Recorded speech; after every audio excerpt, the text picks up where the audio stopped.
de la Oficina de la Mujer de la provincia de La Pampa, y la idea es que, como hacemos siempre, para quienes no han ingresado nunca a nuestras charlas, es que vayan haciendo las preguntas en el chat a medida que les vayan ocurriendo, y cuando termine la presentación, de cada una de las chicas participantes, tanto de Mónica como de Scarlett, hacemos las preguntas Victoria o yo, posiblemente las haga yo, para recibir una respuesta de parte de a quien esté dirigida, ¿sí?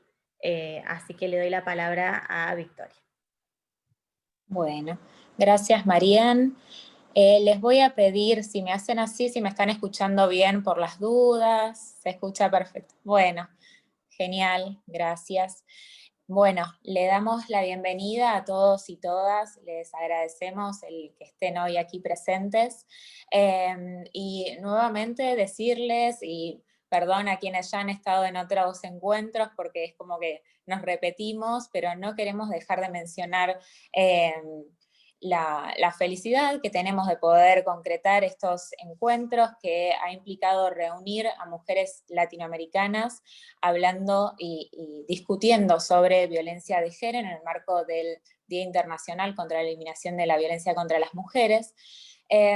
Por lo que no podemos dejar de mencionar esto, esa alegría y ese poder realizar este tipo de espacios y de encuentros que tengan por finalidad justamente el poder repensar la problemática de la violencia de género a nivel regional, no solo en Argentina, sino en Latinoamérica, sabiendo que es la zona más afectada por la problemática a nivel mundial. Y entonces es de suma importancia para nosotras el contar con expositoras, como hemos contado durante este ciclo, que se desarrollan y se encuentran y son nacionales de otros países latinoamericanos y que además se encuentran trabajando con la temática de la violencia de género. Entonces, yo no quiero extenderme mucho más para darle la bienvenida a Scarlett Rodríguez y a Mónica Pérez Heró, que en este momento se encuentran en Estados Unidos porque ambas son becarias Fulbright y están realizando sus becas de máster allí, pero son ambas nacionales de República Dominicana, por lo que les agradecemos infinitamente el que estén hoy con nosotras aquí compartiendo sus conocimientos, en el entendimiento que justamente este espacio es para esto, para repensar y para poder compartir todas estas experiencias y conocimientos que desde diferentes disciplinas vamos gestando. En el caso de Mónica Pérez Heró, ella es abogada, ahora se encuentra realizando su maestría en asuntos públicos con énfasis en políticas públicas en la Universidad de Missouri en Columbia, Estados Unidos. Es licenciada en Derecho por la Universidad Autónoma de Santo Domingo, Santiago, República Dominicana, y ha estado realizando estudios en el Programa Global de Intercambio en Ciencias Políticas en la Universidad de Mississippi, Oxford, y entre el currículum gigantesco de Mónica, vamos a mencionar que ha trabajado como analista de políticas públicas en el Gabinete de Coordinación de Políticas Sociales de la Vicepresidencia de la República Dominicana. Y justamente como hablábamos de esta necesidad de abordar la temática de género desde un prisma interdisciplinario, es que tenemos como invitada también a Scarlett Rodríguez, que ella es comunicadora social, ahora se encuentra realizando su máster en Media and Communication Studies, que vendrían a ser estudios, ella después me corregirá porque la traducción sería estudios sobre medios y comunicación, desde agosto de 2019 en Southern Illinois University.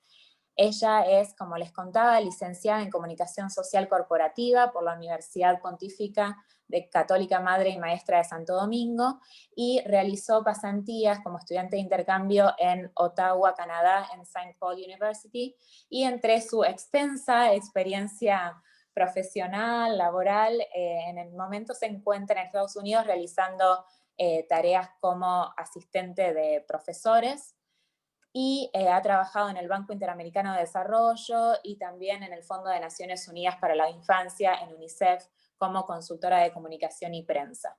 No me voy a extender más en el currículum de ambas porque son gigantescos, por los que estamos realmente muy entusiasmadas por escuchar todo lo que van a contarnos en el día de hoy. El nombre de su conferencia, de lo que van a estar exponiendo, es sobre matrimonio infantil y feminicidios en República Dominicana a 60 años del asesinato de las hermanas Mirabal.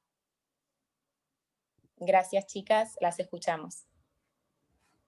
Bueno, muchísimas gracias primero, Victoria y Marien, por la invitación, ¿no?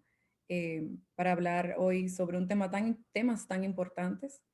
Y felicitarles también por ese increíble trabajo que están haciendo con estas conferencias. Muy bien. Hoy Mónica y yo estaremos disertando sobre matrimonio infantil y feminicidios en República Dominicana a 60 años del asesinato de las hermanas Mirabal, algo que nos llena de mucho orgullo, ¿verdad? Y un privilegio contarles hoy sobre estos temas. Como mujer dominicana, siento que sería imposible que las mujeres de mi país desconozcan la historia emblemática de las hermanas Mirabal. Fue un hito, marcó la historia dominicana al día de hoy que a nivel mundial conocemos a las hermanas como un símbolo de la lucha contra la violencia de género.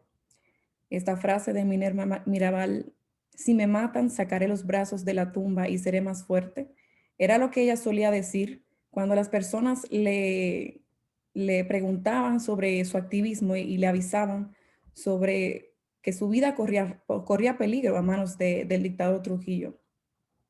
Rafael Leónidas Trujillo fue un dictador en República Dominicana por más de 30 años. Es conocido por tener una de las dictaduras más sangrientas de la región. Al menos 50,000 personas perdieron la vida en esta época, en su periodo de dictadura. Y en el momento del asesinato de las hermanas Mirabal se sintió ya como la gota que derramó el vaso. Poco después del asesinato de las hermanas Mirabal, a mano del dictador Trujillo, Trujillo fue asesinado, ya fue, como dije, la gota que derramó el vaso. Y entendemos que la historia de ellas es algo que cualquier feminista debe conocer. Y no solamente por ellas ser las hermanas Mirabal, porque muchas hermanas Mirabal hay en la actualidad, muchas mujeres sabemos que están perdiendo la vida, que sufren de abuso sexual, que son víctimas de violencia de todo tipo.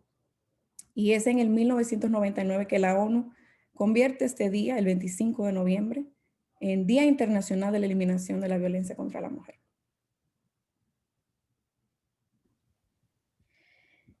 Bien, gracias por invitarnos, Victoria, de nuevo, en nombre de Scarlett y mío. En esta ocasión queremos hablarles de cómo ha ido evolucionando el derecho de las mujeres desde el asesinato de las hermanas Mirabal hasta cómo está hoy en día, enfocándonos específicamente en estos dos temas de matrimonio infantil y uniones tempranas y también los feminicidios.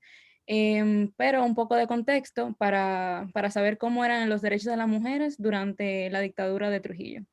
Si bien hubieron algunos pasos que se dieron, que en este caso serían luces mínimas, encendidas mínimamente, como por ejemplo la ley de divorcio, se le permitió a las mujeres divorciarse, pero esto lo hizo Trujillo con la intención y el interés personal de divorciarse de su segunda esposa, que es la que está en la foto de la presentación. También se dieron pasos para que las mujeres pudieran ser tutoras y protutoras y se le concedió la cédula de identidad y electoral en 1942, que hasta ese momento no tenían, y se les dio el derecho al voto. Sin embargo, todo esto, estos pasos que se dieron relativos a los derechos de las mujeres, siempre fueron bajo la sombra de actividades muy que perjudicaban a las mujeres y les quitaban el poder. Entre ellas la violencia física, sexual, psicológica, la posesión, el machismo, los secuestros ilegales, arrestos, la represión, los abusos de poder y también la negación a una educación secundaria y universitaria. Sabemos en la historia que a Minerva Mirabal se le negó en principio la entrada a la universidad y específicamente a la carrera de Derecho. Y ese tipo de abuso se daba también con otras mujeres. Muy pocas podían obtener una educación. Lo extremo ya del periodo de esta dictadura contra los derechos de la mujer fueron los asesinatos, como sabemos. Entonces, a pesar de que estas leyes que se aprobaron, que vemos aquí, y que se le dio el derecho al voto, que es algo, el derecho de elegir y ser elegidas, la influencia que tenían las mujeres era muy mínima y era controlada desde el poder por la dictadura. Hoy vemos cómo la lucha continúa, continuamos todavía exigiendo que se cumplan derechos de la mujer y es por esto que nos vamos a enfocar en estos dos temas que son de alta relevancia para nuestro país, como son el matrimonio infantil y las uniones tempranas y los feminicidios. Muy bien. A mí en lo personal el tema del matrimonio infantil para mí es una pasión porque cuando yo era más jovencita, que estaba estudiando mi licenciatura y empecé a hacer mis prácticas y obtuve mi primer trabajo, fue precisamente en el área de comunicación para ONGs a favor de los derechos de niñas, niños y adolescentes. Entonces, en los últimos años he tenido la oportunidad de ver cómo ha evolucionado este tema y también involucrarme de cierta forma, ¿verdad? En lograr que esos derechos sean cumplidos de alguna forma. Entonces, cuando pensamos en matrimonio per se, pensamos normal, el imaginario es un anillo, nos imaginamos un compromiso entre una mujer y un hombre, dos adultos. Es una imagen quizá celebrativa, feliz. Pero el matrimonio infantil y la realidad que están viviendo muchas niñas y adolescentes en República Dominicana, en la región y en el mundo entero también, no es esta. Es una imagen totalmente diferente y se considera que esta manifestación de violencia de género es sufrida por más de 650 millones de niñas y adolescentes en todo el mundo, de las cuales 60 millones viven en Latinoamérica. Para describir brevemente el matrimonio infantil y las uniones tempranas, el matrimonio infantil se entiende como cualquier unión formal legal, a diferencia de las uniones tempranas, que es de manera informal, y es en la que una persona menor de 18 años convive en una relación de pareja con otra persona que puede o no ser mayor de edad. Esta es la situación del matrimonio infantil en Latinoamérica, como podemos ver en el gráfico por UNICEF, el Estado Mundial de la Infancia. República Dominicana ocupa el primer lugar en Latinoamérica en casos de matrimonio infantil. Además de República Dominicana, la lista está encabezada también por Nicaragua y también Brasil. El porcentaje promedio en Latinoamérica es del 23%. 1 de cada 4 niñas en América Latina y el Caribe se casa o entra en una unión temprana antes de los 18 años. Y más, hablando un poco más sobre la relación de la estadística de República Dominicana, de Latinoamérica y de Latinoamérica y del mundo, podemos ver en esta estadística también que República Dominicana tiene números muy similares a los de África subsahariana. Y de manera local podemos decir que el 12% de las dominicanas entre 20 y 49 años se casaron o unieron antes de los 15 años y el 37% antes de los 18 años. 1 de cada 5 adolescentes entre 15 y 19 años está actualmente casada o unida con un hombre 10 años mayor. Esto es también muy importante recalcarlo. No solamente estamos hablando de niñas y adolescentes que están unidas a una pareja que le lleva quizás 2 o 3 años. Estamos hablando que en muchos casos, en la mayoría, estas parejas le llevan 5, 10, 15, 20 años a estas niñas, lo que vulnera aún más sus derechos. 3 de cada 4 embarazos en adolescentes resulta de una unión temprana. Es imposible hablar de matrimonio infantil y no hacer el enlace con el embarazo en adolescente. Y de igual manera, con violencia de género. En muchos de los casos, estas niñas y adolescentes que se unen con hombres mayores sufren de abuso y en el mayor de los casos, en el peor de los casos, termina en un feminicidio, lamentablemente. Y esto es un tema que vamos a hablar más adelante con más detalle con Mónica. Hay diferentes factores de riesgo y causas del matrimonio infantil y uniones tempranas, entre ellos, por supuesto, la pobreza. El matrimonio infantil se ve como para muchas niñas, se ve como una salida de la pobreza, una oportunidad para encontrar una persona, un hombre, que cubre sus necesidades económicas. También hay factores culturales de desigualdad de género, violencia intrafamiliar. Muchas niñas sienten, por ejemplo, en una casa donde la madre está con un padrastro y este padrastro abusa de las niñas, o existe violencia intrafamiliar, golpes, abuso verbal. Estas niñas también huyen, buscan el matrimonio infantil como una forma de huir de esta violencia.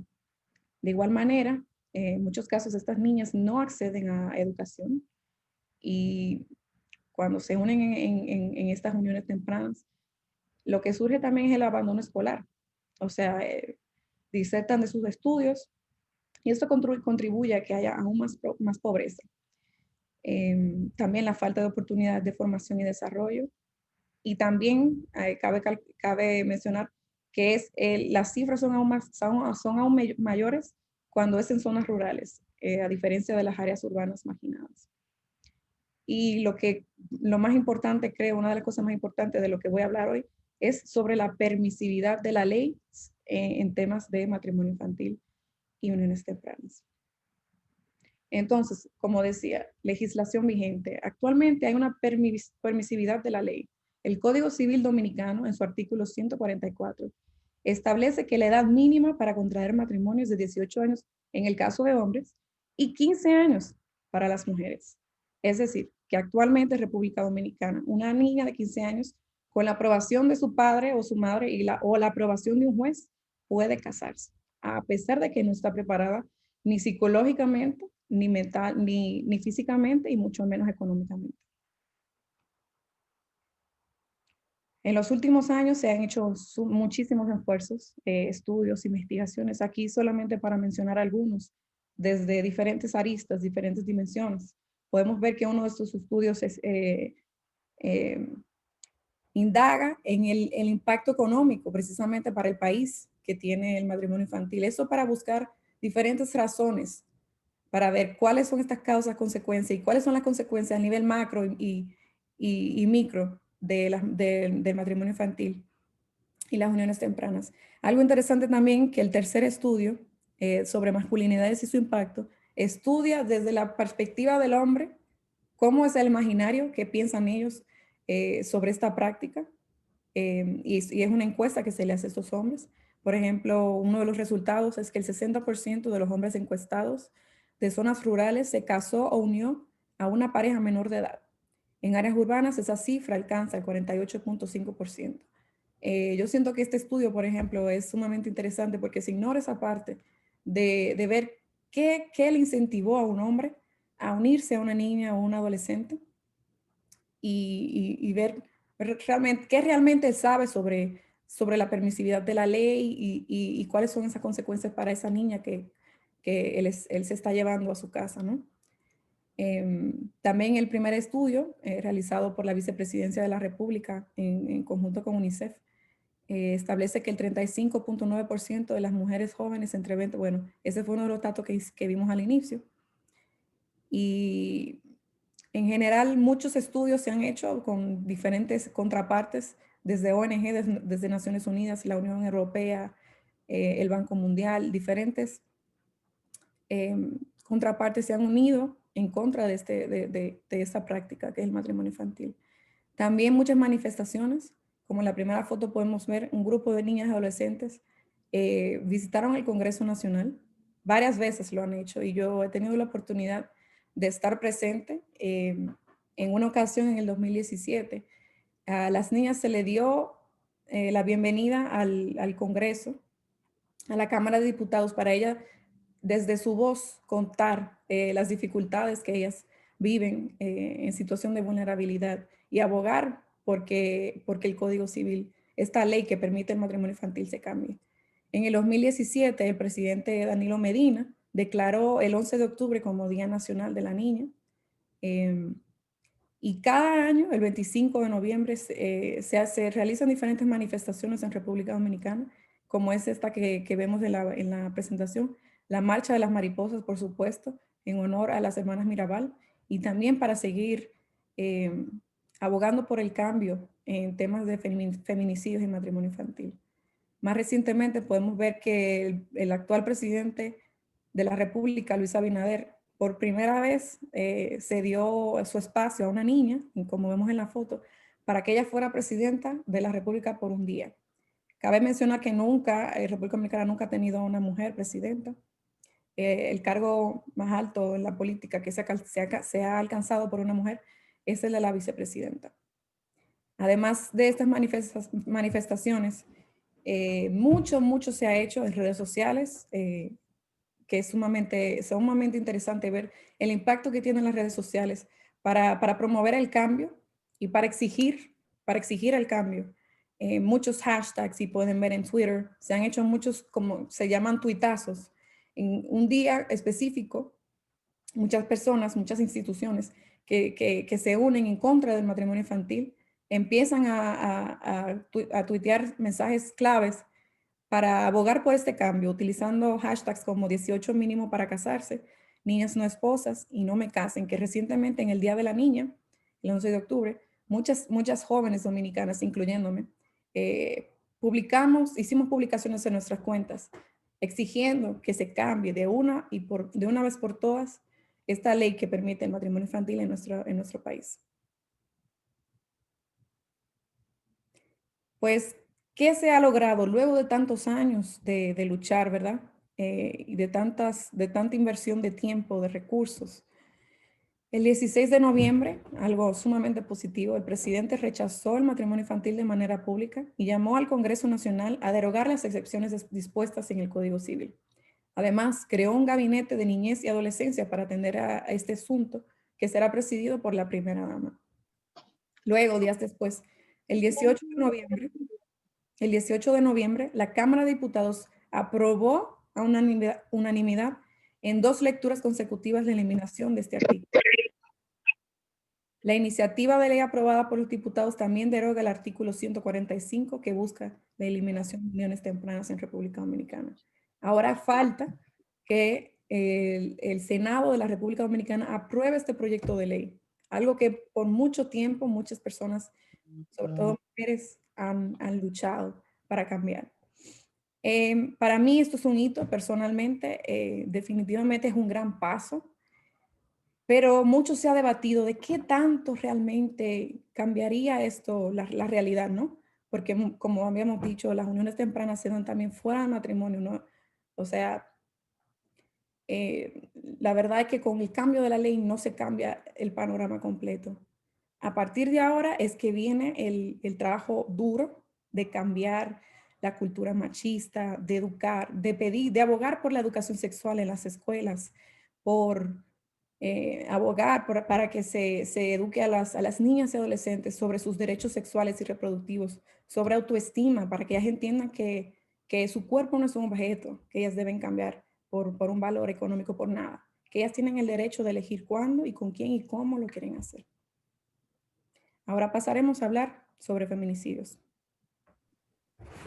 Bien, Scarlett nos ha encaminado en lo que es matrimonio infantil y uniones tempranas, que es uno de las situaciones donde se puede identificar violencia en una línea de tiempo desde el inicio de la vida de una niña, de una adolescente, de una mujer. Pero ahora vamos a hablar del otro extremo, de qué pasa cuando a manos de otra persona, las mujeres mueren. Este es el extremo ya de la violencia física, de la violencia psicológica, cuando se le da muerte a una mujer. Entonces, en República Dominicana, los feminicidios están, como popularmente se dice, a la orden del día. No tenemos una legislación, la legislación es inexistente, donde no se tipifica, no hay una ley o en el código, en el código penal no se tipifica el feminicidio y no se sanciona, por tanto. Esto lo que conlleva es que no tenemos una definición precisa y completa de qué es un feminicidio. Por ejemplo, en el Código Penal de 2014 que se quiso aprobar, que luego Danilo Medina promulgó, en el artículo 100 se define el feminicidio como quien en el marco de tener o haber tenido o pretender tener una relación de pareja mate dolosamente a una mujer, entonces ahí comete un feminicidio. Sin embargo, esta definición es muy imprecisa e incompleta porque deja fuera otros aspectos de esta realidad. Podemos ver, por ejemplo, la definición que utiliza el Poder Judicial de Argentina, para hacer un poco de derecho comparado, ¿verdad? La definición que utiliza el Poder Judicial de Argentina dice que la muerte violenta de mujeres por razones de género, ya sea que tenga lugar dentro de la familia, unidad doméstica o en cualquier otra relación interpersonal en la comunidad por parte de cualquier persona o que sea perpetrada o tolerada por el Estado y sus agentes por acción u omisión, es considerada feminicidio. Si vemos aquí, esta definición es mucho más completa que la que actualmente se tiene o se pretende tener en el Código Penal de República Dominicana. Como no tenemos una definición, como no tenemos la tipificación en la ley, en el código, de lo que es un feminicidio, entonces eso lleva a que no tengamos una metodología precisa para la recolección de los datos y, por tanto, tenemos estadísticas cuestionables. En el 1997 se introdujeron modificaciones al Código Penal, el Código Penal que teníamos data de los 1800, y se le introdujeron modificaciones para tipificar la violencia contra la mujer, violencia física, abusos y maltratos, pero eso sabemos que no es suficiente. En la ley de 2014 que promulga el nuevo Código Penal, como mencioné, se tipifica el feminicidio en el artículo 100, pero entonces esta definición es muy incompleta, no funciona. Y cabe mencionar que a esta ley que tipificaba el feminicidio se le llevó al Tribunal Constitucional y se le interpuso un recurso de inconstitucionalidad. Por tanto, ese Código Penal nuevo no se está utilizando. Es decir, que aún no tenemos legislación que tipifique el feminicidio. ¿Cuál es la situación de los feminicidios en Latinoamérica? Bueno, pues es bastante preocupante. En República Dominicana específicamente, dentro del contexto latinoamericano, ocupa el tercer lugar en materia de feminicidios. Y a pesar de que en los últimos años el Ministerio de Economía y Desarrollo, el Banco Mundial, el BID y otros organismos internacionales han visto un crecimiento económico y de desarrollo en el índice, y de crecimiento también en el índice de desarrollo humano. Por ejemplo, en 2018 teníamos un índice de desarrollo humano de 0.74. A pesar de que ese índice ha ido subiendo, todo esto antes de la pandemia, claro, en el índice de igualdad de género tenemos un número muy bajito y ocupamos el puesto 104 de 162 países en este índice de género que recoge el PNUD. Entonces es preocupante de que ocupemos ese lugar en Latinoamérica, y también sabemos que en el mundo, en el contexto mundial, Latinoamérica es una región bien violenta.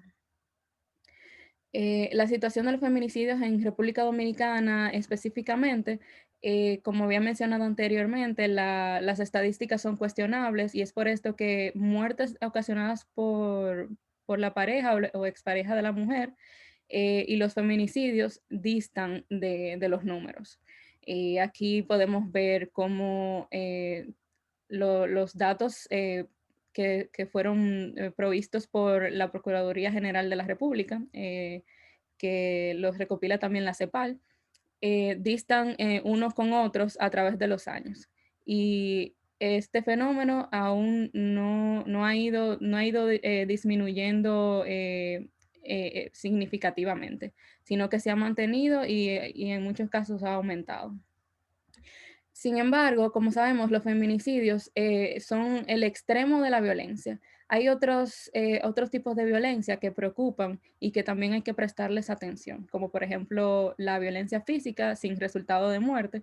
Y según la Endesa de 2013, las mujeres de entre 15 y 49 años de edad, por lo menos el 26% de estas mujeres habían experimentado algún tipo de violencia física en su vida.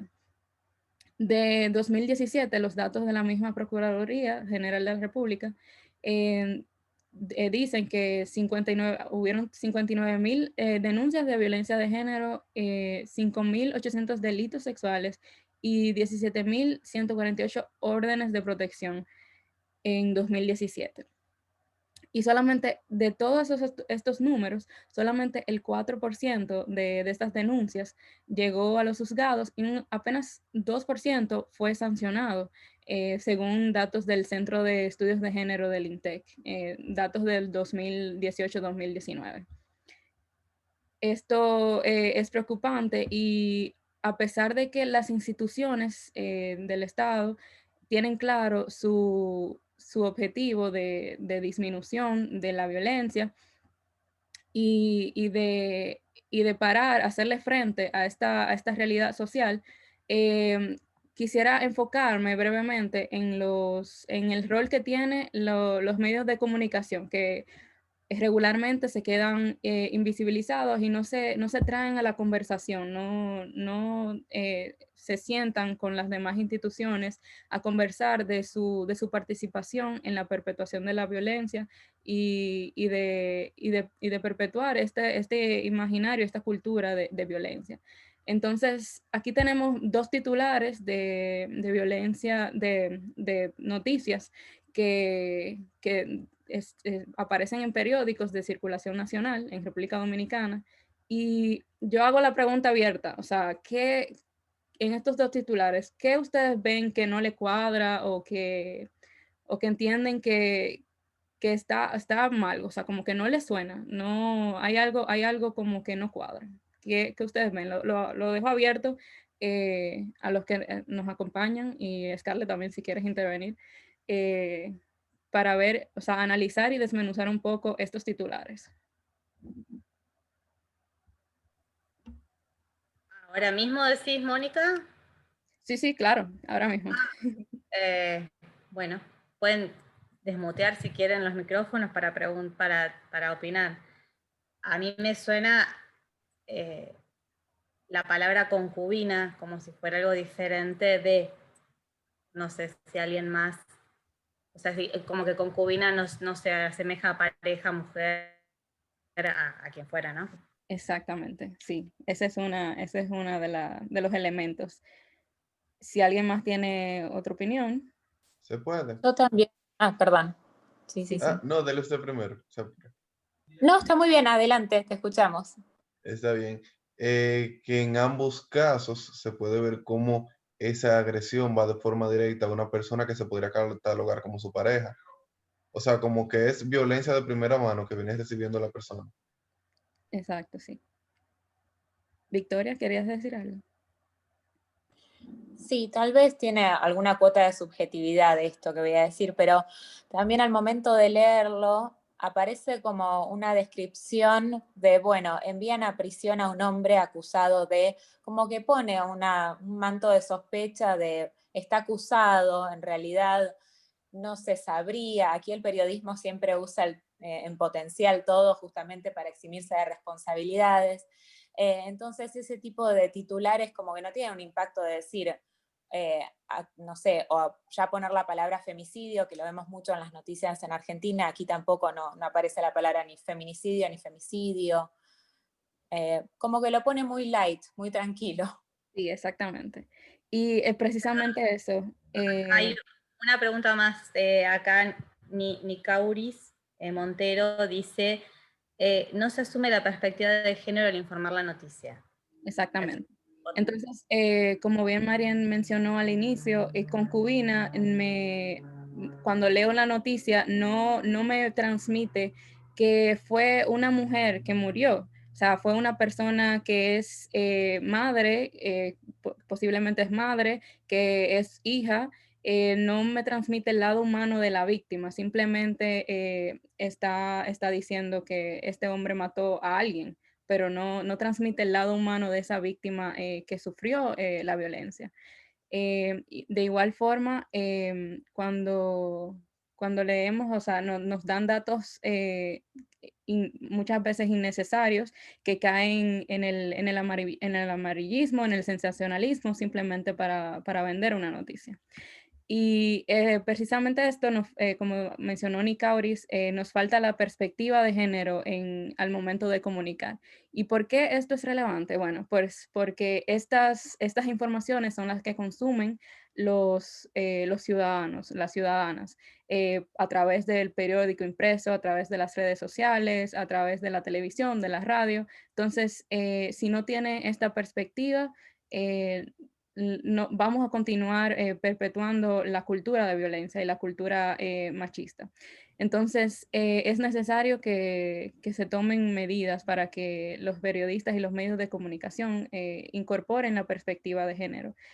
Cuando vamos también al cuerpo de la noticia, ya no solamente el titular, sino al cuerpo, hace falta también que se informe enfocando y proveyendo recursos a las personas que lean esta información y que estén sufriendo de violencia, de algún tipo de recurso de ayuda o mencionar las líneas de atención a víctimas que tienen en el lugar el gobierno, el Estado. Entonces es importante. Agregar algo, si se puede, brevemente. También siento que muchas veces la forma en que se construye el titular y el cuerpo de la noticia también es con ese sentido de normalización del tema, ¿no? En ese momento en que vemos, sí, otra mujer murió o otro hombre mató a su esposa.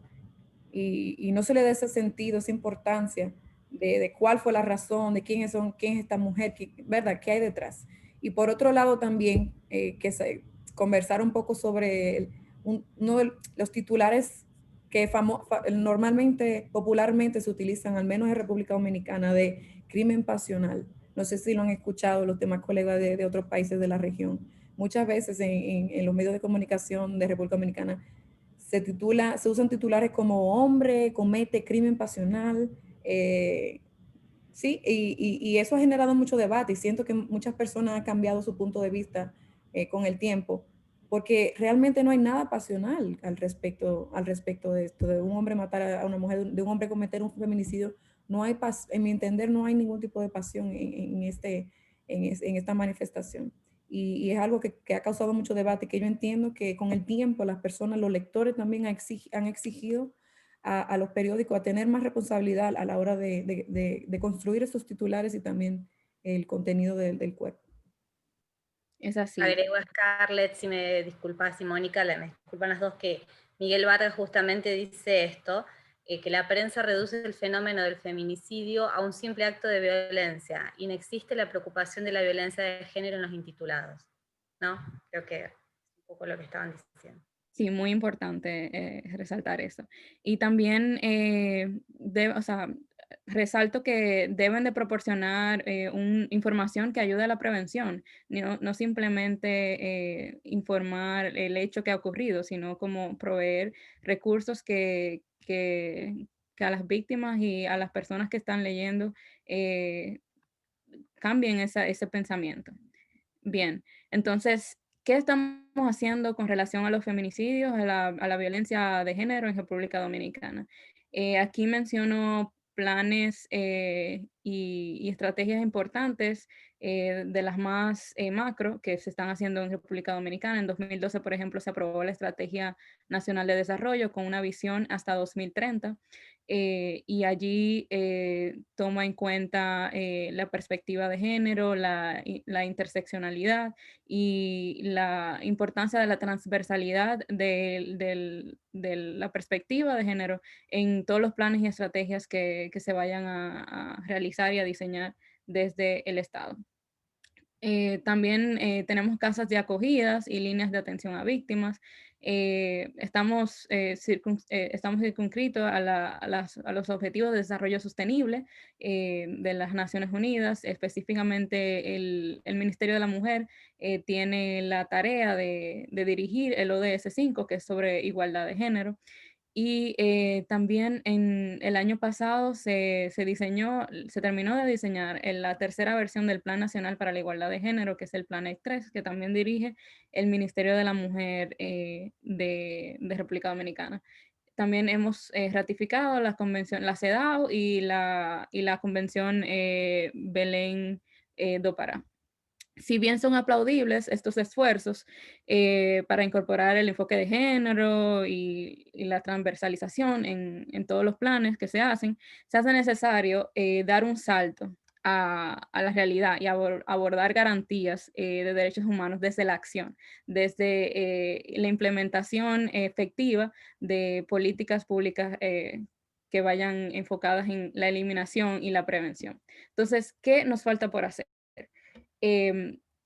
Evidentemente, sin datos no podemos tomar decisiones, es decir, que necesitamos datos y estadísticas confiables que vayan de la mano con la realidad dominicana. Es decir, que estos datos sirvan para diseñar entonces leyes y políticas apegadas a nuestra realidad, no simplemente copiar y pegar de otros lados, que si bien está chéverísimo tomar como referencia otras políticas que han funcionado en otros países, pero es necesario crear desde nuestra realidad. Entonces, también necesitamos la aprobación de una ley para la prevención, atención y eliminación de la violencia contra la mujer, la violencia de género. Para poder entonces contar con una definición clara y precisa y la tipificación y sanción de este crimen. También diseñar protocolos preventivos, apartándonos un poco del enfoque reactivo de atención y más bien enfocándonos en prevenir la violencia, más bien que atender. Y sobre todo, la educación para la igualdad y una nueva masculinidad. También resalto la necesidad de atención psicológica psiquiátrica al victimario, a esa persona que comete violencia, que infringe violencia contra la mujer, porque se deja invisibilizado. Cometió el crimen, se le somete a la cárcel, en muchos casos la persona que comete el crimen también comete suicidio, pero las personas que quedan, mayormente los hombres que quedan vivos, no se le da un trato psicológico y no se le trata para cambiar la conducta. Entonces eso puede traer consecuencias de que continúen ejerciendo violencia contra otras mujeres. Y sobre todo la coordinación interinstitucional y multidimensional de las políticas que puedan ayudar a eficientizar tanto el presupuesto como los esfuerzos. No hacer acciones separadas, cada institución desde su lado, sino que todo el mundo se siente en la mesa del diálogo y se puedan hacer planes nacionales con implementación local, que entonces traigan a todo el mundo con una misma visión. Entonces, esto es muy necesario, contar con esta multidimensionalidad de las políticas. Por último, quiero mencionar que continuamos en la lucha y entonces es muy, muy importante no descansar hasta que podamos entonces lograr igualdad y eliminar este mal que nos afecta como sociedad, como región y en el mundo en general. Ahora lo dejo abierto, Marian, a las preguntas y comentarios. Bueno, muchas gracias, Mónica y Scarlett. Ahí está abierto el chat, todavía no ha surgido ninguna, pero más allá de eso, tengo acá algunas que me han hecho por privado, o sea que yo voy a empezar con esas.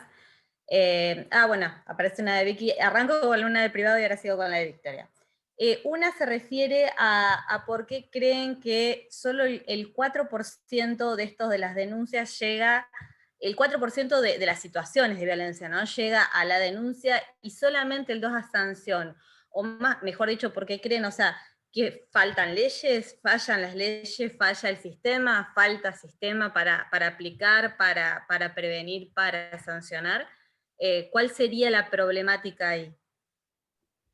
Bien, voy a hablar desde mi experiencia del derecho y desde lo que he leído, no porque he investigado sobre ello. Pero ciertamente pienso que las denuncias desisten en el camino por varios elementos, varias situaciones que se dan. Una, la víctima desiste. Regularmente por el mismo ciclo de la violencia, en esa etapa de que la víctima piensa que se puede cambiar la actitud y cambiar el accionar del victimario, lo perdona, o sea, perdona a la persona y se vuelven juntos a ser pareja o simplemente perdona a la persona que cometió esa violencia contra ella. Es decir, que retiran la denuncia. Otra parte de esas denuncias por faltas de pruebas y las diligencias correspondientes, diligencias judiciales de recolectar pruebas, de los procesos, del tiempo que se toma, de la cantidad de trabajo que tienen. También por eso no llegan a sancionar. Entonces, esos son algunos de los elementos que obstaculizan y que simplemente se vaya disminuyendo en el ciclo, se vaya disminuyendo la cantidad de denuncias que llegan a una sanción. Bien, muchas gracias.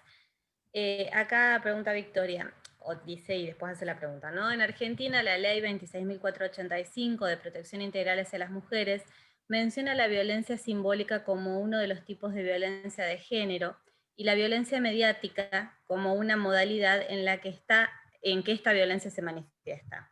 Se puede accionar judicial y o administrativamente contra medios de comunicación. ¿Hay alguna acción en República Dominicana para hacer frente a este tipo de violencias? La mediática y la modalidad de violencia simbólica. Específicamente con esos elementos me parece que no hay de esa tipificación de la violencia mediática. Si bien uno puede demandar en daños y perjuicios a alguien que te haya perjudicado, pero no violencia contra la mujer o violencia de género en esos términos. No existe esa figura, lamentablemente. Bien, muchas gracias. Otra de las preguntas que me pareció acá es que cuando mencionaron el Código Civil, si no escuchamos mal, era 1800, ¿verdad? El Código Civil es de 1800. Respecto a esto, entonces, ¿no hay ningún movimiento tendiente al cambio, reforma, movimientos, no sé, últimamente han visto muchos, el más reciente es el chileno, ¿no? De la Constitución de Chile, si podemos mencionar uno genérico. ¿No hay alguna tendencia dominicana a esto con la idea de lograr un cambio? Sí, se han introducido varias propuestas de leyes, varios proyectos, pero por lo menos en el Código Civil sí, y en el Código, bueno, en ambos, en el Código Civil y en el Código Penal. Sin embargo, por cuestiones también, temas de violencia contra la mujer, como es la penalización del aborto, se ha parado. Ese debate de si va el aborto o si no va, ha parado la discusión. También, con relación al Código Civil específicamente, lo del matrimonio igualitario ha parado la aprobación de un nuevo Código Civil adaptado a los nuevos tiempos, ¿verdad? Bien. Esta tiene que ver, bueno, se refiere un poco a la charla anterior, ¿no? La de Ayelén Amigo, viene de la charla que es la predecesora de ustedes en este conjunto de preguntas y de espacios para preguntar. Ella habló mucho de la cuestión cultural, ¿no? De la parte cultural y de los formatos culturales que tenían ciertos permisos o no para realizar algunas cosas o no, o que la tolerancia, se puede decir, algunas cuestiones. En el caso de lo que son los matrimonios entre niñas y adultos, tal vez Scarlett, esto que es su pasión, que como dijo al comienzo, nos estaba diciendo, puede haber además algo de cultural que siga permitiendo esto, más allá de lo legal, digo, o sea, porque dijeron que en las zonas rurales también se daba más, etcétera. La pregunta apunta creo que a eso, o sea, es media confusa capaz. Bien, sí. Creo que lo mencionaba durante la presentación. Es precisamente el elemento cultural lo más importante y lo que más se debe cambiar. Tenemos una cultura, en verdad, muy machista, patriarcal. Y como decía, el cambio del Código Civil, de la Ley 144, es solamente un primer paso. Es lo más fácil que se podía hacer realmente. Era lo más sencillo que se podía hacer con el tema de matrimonio infantil. Ahora, lo que hay que hacer para cambiar esta cultura, para que las madres de estas niñas entiendan que esto es un problema, o sea, primero había que explicarle a la población dominicana que esto es un problema, que esto no es normal.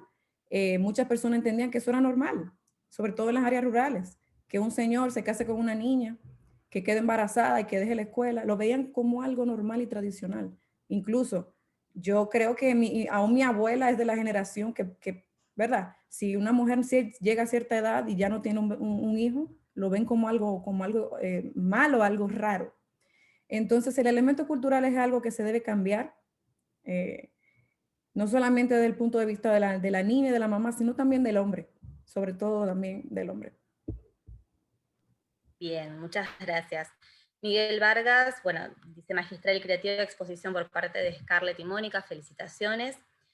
Nicauris, sí, bien dije, Montero dice, para muchos de los ciudadanos dominicanos, por un tema cultural, el matrimonio infantil o unión de hecho se ve como algo normal, permisible, que no conlleva problema alguno. Creo que esto es parte de lo que estaba preguntando y contestando, haciendo la pregunta y contestando Scarlett, ¿no?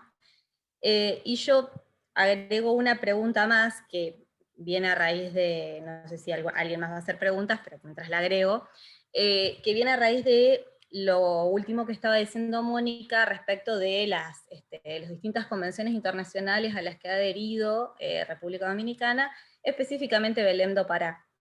Y después mencionabas la necesidad de leyes que llevaran a la prevención.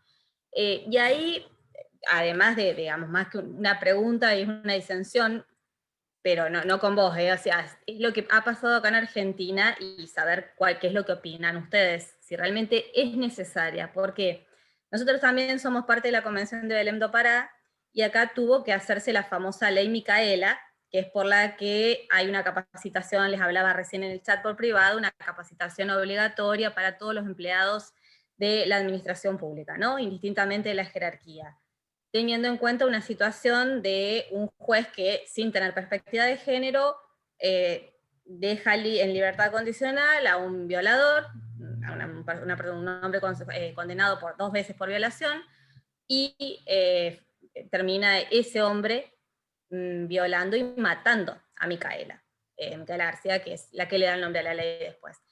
Se luchó mucho por esa ley, se logró y es fantástica. Ahora, con la convención, con las convenciones solamente, no alcanza, ¿no les parece que no alcanza convencionalmente ya que el Estado se obliga con eso como para hacer efectivo esta de la prevención, sanción y erradicación de la violencia hacia la mujer?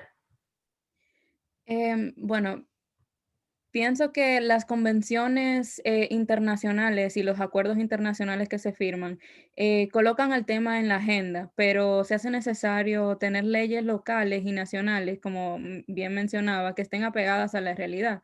Y si bien la violencia es posible que se pueda generalizar, hay algunos elementos, por ejemplo, que tienen que ver con tecnología, con el acceso a la justicia en localidades remotas, comunidades indígenas, que por ejemplo en República Dominicana no tenemos, población migrante. Entonces se hace necesario contar con leyes nacionales específicas para la realidad que vivimos. Entonces, si bien yo entiendo que las convenciones internacionales sí colocan en la agenda y dan un marco referencial y bien general del tema, se hace necesario contar con leyes específicas y por eso había mencionado en qué falta por hacer que se apruebe una ley que tipifique y que sancione también estos tipos de violencia. Bien. Rosario Estrella, bueno, la felicita, es excelente disertación de Scarlett y Mónica, gracias. Victoria dice, Mónica mencionó la necesidad de estadísticas confiables. ¿Con qué números oficiales cuenta hoy en día en República Dominicana y si existen ONGs que estén asumiendo esta actividad? Los números oficiales los da la Procuraduría General de la República en coordinación con el Poder Judicial, que son quienes llevan las estadísticas de las denuncias y también de las sanciones que se colocan, o sea, ya los casos que llegan a última instancia. Y de las órdenes de protección también.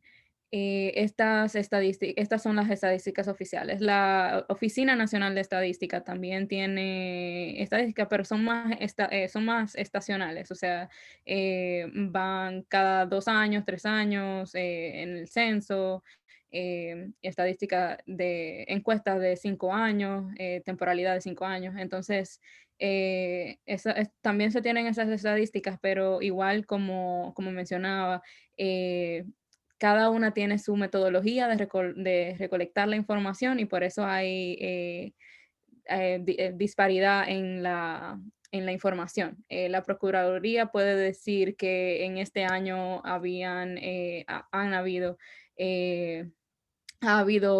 50 feminicidios, por ejemplo, pero los números del Observatorio de Género, por ejemplo, y de Seguridad Ciudadana puede decir otro número diferente, porque no tenemos la definición exacta y tampoco tenemos la metodología de recolectar la información igual. Entonces, ahí eso también obstaculiza un poco el tomar decisiones, porque ¿con cuál me voy? O sea, ¿cuál es cuál es la realidad? Entonces se necesita una metodología estandarizada para poder recolectar información y que también vaya de la mano con la región y el mundo, o sea, porque si en República Dominicana se haría cuesta arriba después hacer las comparaciones regionales y mundiales si tenemos una metodología súper diferente a la que está haciendo el resto del mundo, ¿verdad? Entonces, se hace necesario contar con estadísticas más confiables para poder hacer eso, para tomar decisiones y diseñar políticas de acuerdo a la realidad. Bien, gracias. Y ya que esta ha sido la pregunta, ¿y varían mucho los números entre la Procuraduría y, por ejemplo, bueno, no me acuerdo qué mencionaste de responsabilidad ciudadana o algo así, ¿varían mucho los números en general o coinciden? Sí, varían mucho, regularmente por hasta 50 números diferentes y así, o sea, Procuraduría puede decir que fueron 70 y otras instituciones pueden decir que simplemente fueron 30 y viceversa, o sea, porque allá tenemos la figura de homicidios. homicidio por manos de pareja o expareja. Entonces eso también ahí la Procuraduría, por eso recolecta la información de forma diferente. Tiene una definición diferente cada institución de qué es un feminicidio realmente. Y, perdón, para contestar la pregunta de Vicky de si hay ONG trabajando el tema. Sí hay ONGs trabajando el tema de violencia, pero los datos, como no son de organismos oficiales, no tampoco son confiables y son incompletos y tienen sus limitaciones, porque igual las ONGs tienen limitaciones de presupuesto y no pueden encuestar al país entero, simplemente se enfocan en una región o en una ciudad específica. Entonces eso también obstaculiza el tener datos confiables.